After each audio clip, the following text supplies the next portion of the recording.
It's a rather gloomy economy, but businesses like Inside Scoop are still thriving. The ice cream maker has been bringing childlike joy to buyers for close to 2 years now and has since expanded to its 6th store. What's their Inside Scoop? Let's check it out.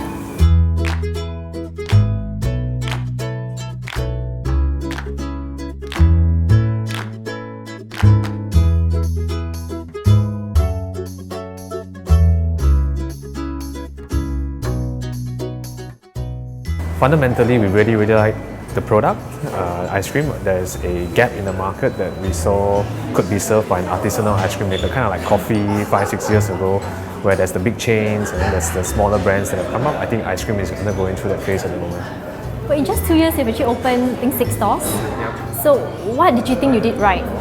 What we did right was probably the people. We invested a lot in people. We could always do a lot better with people, but I credit a lot to my staff and how they run the store especially.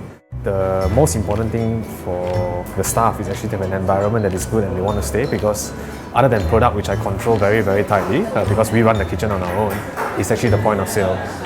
We do have some unhappy customers at times because when it gets very crowded, it's hard for our staff to serve them. We use only local part-time staff, so we trying to create that culture for local Malaysians to actually work part-time, like what we did when we were overseas. So people is actually the biggest thing that we made a lot of investment on, and hopefully we can get right and do better in future. What about your strategy in terms of, say, your pricing, your product itself? How do you position? Our product is artisanal handmade ice cream, so we make all our product in small batches, and the rule of thumb is a couple of things. First is we do not sell what we do not eat. So people have asked me whether I'll do savory ice creams, whether I'll do funky flavors. I don't think we'll do funky stuff or savory stuff for the sake of doing it. It has to be something we enjoy. When you buy a scoop of Inside Scoop, when you buy a serve of Inside Scoop, you're actually buying into our taste buds and what we like. And hopefully that's representative of what the broader Malaysian market is, given that we grew up here and all that stuff. What about competition in this space though? I mean, if based on your pricing wise, right, would you consider your likes of Baskin Robbins, Haagen-Dazs and all? I think we all compete for the same hangout market, hangout or the dessert market, which can be anywhere from your Baskin Robbins to your Starbucks to your Coffee Bean, through to the smaller players. Fundamentally because they had an earlier head start than all of the smaller cafe players. So of course we're taking some market share away from them. But the market is also growing very strongly. As Malaysians become a bit more affluent, they know what they want.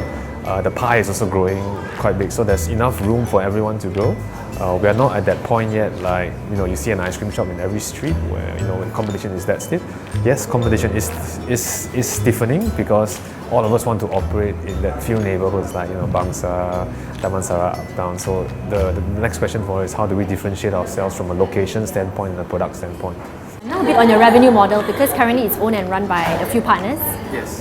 Do you have any plans to, explore, like a joint venture or like a franchising model as you actually expand further? So out of the 6 stores that we have at the moment, most of it is owned by us. We have 1 or 2 stores where we work very closely with third parties who are interested in running the business. So it takes a bit of headache for us out of the running of the day-to-day operations of the business so that we can focus more on the product. Beyond these 6-7 stores, is there a goal that you would like to achieve, like open how many outlets? Beyond just maybe Klang Valley, to other states in Malaysia perhaps? We are a very small company. We have limitations on growth, so we have to work out logistics, we have to work out product and how the brand actually travels around. So for example, if I open up, we're learning quite a lot from Malacca. And yes, there are other cities in Malaysia that are interesting to us, but it is the equivalent of opening a new store or a new brand altogether, like day one in KL for us. So we have to go there, we have to restart the brand. Yes, we have a bit of a head start because we know the product well. We can recycle some of the information or some of the experiences that we've had. For us, I think we want to be a bit smarter about it, try and work with a local partner or two to expand or address those areas. Having said that, we are under no pressure to grow for the sake of growing. We are a tightly held company. There's only 2 shareholders at the moment, and our respective partners, our respective wives and girlfriends. So we have no absolute pressure to grow 20 stores by next year. Have you received any, offers from, buyers, whether it's, to actually buy over or to take up a majority stake in Inside Scoop? Full buyout, no. We have had a lot of interest from shareholders who are looking to ride the wave together with us, fund us on different levels so that we can grow a bit faster. My response to that is we would like to work with more strategic parties that can bring different ideas to the table. And it's not just expansion, right? It could be someone who has a lot of experiences with shopping malls and how to deal with them, or it could be someone with a very sophisticated CRM system. They will teach us how to bring our brand to the next level when it comes to customer engagement. We are open to having those discussions, but not a straight out, I want to take 30% of your shares and you work for me and I ride the wave together with you. We're not so interested in that. So now a little bit on the performance of Inside Scoop, right? Since it's got established. So in terms of profitability or maybe breaking even, right? So what kind of time frame, based on your past outlets, did you get to break even? Our break even period for the stores are typically can range anywhere from 18 to 20 months, and because F&B is such a cyclical market, you really don't know how well the store will perform until you open in a particular area.